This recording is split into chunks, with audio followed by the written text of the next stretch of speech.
Hi friends, this is the Agent Lab, and today I'd like to tell you about cool details and theories concerning the second part of episode 68. The reason why I'm doing this is that even after the basic analysis, there are still a lot of open questions. For example, what is going on with the red cameraman? And is he really a traitor? Or is the real traitor someone we didn't even suspect? Why did the agents decide to go specifically to the basement? And who is standing there around the corner? And of course, will they be able to fix the big cameraman, or is he already irretrievably dead? To these and many other questions I will try to answer you, and of course, at the end, as I promised in the previous video, I will tell you my complete theory about the red cameraman. Put a like and subscribe to the channel, and we, friends, let's start with the mini details. For example, at the moment when the agents jump into the elevator, you can see the number 4 on the wall.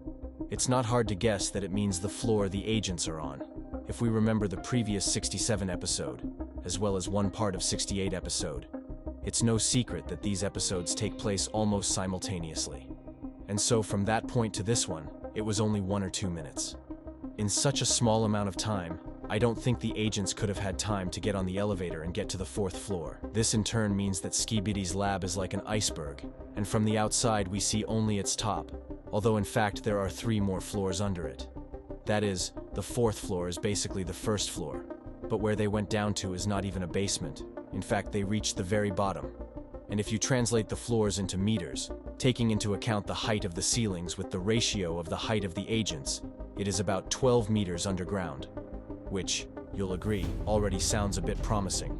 But that's not all. Have you ever wondered why Defuk gave the number 4?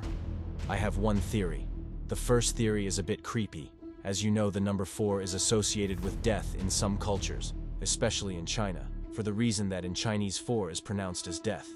It's very symbolic that Defuk showed this number in the elevator, because in China, usually elevators don't have this floor at all, and you can't really find a 4 on the buttons.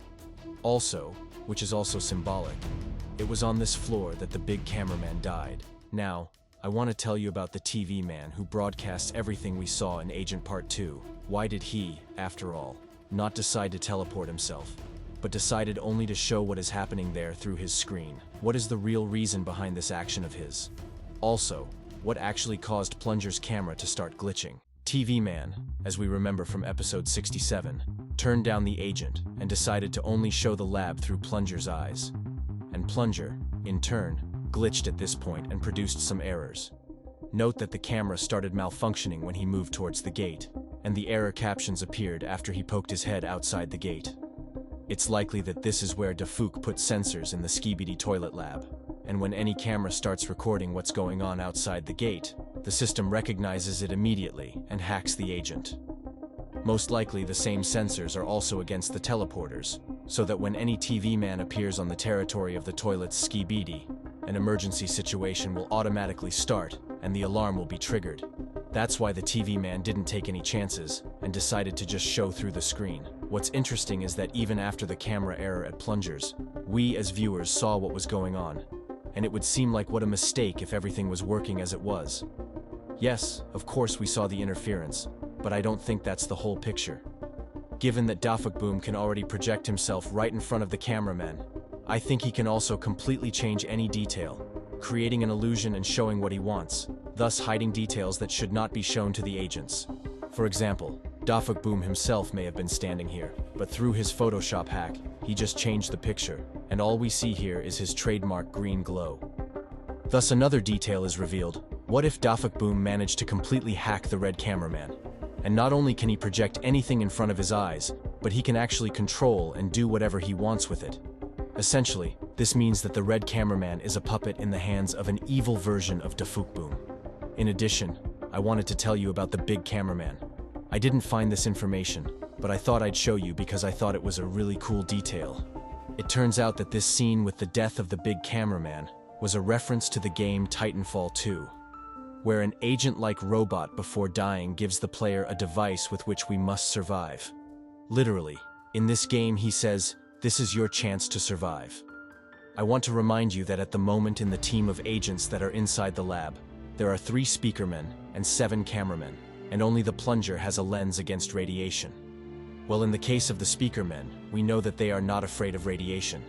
So in case a character with a TV suddenly appears in this basement, only 5 agents will survive.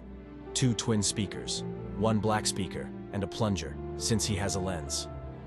Well, and in this team probably will survive and Red Cameraman, as he has a connection with Boom, and at least will know in advance what to do to stay alive.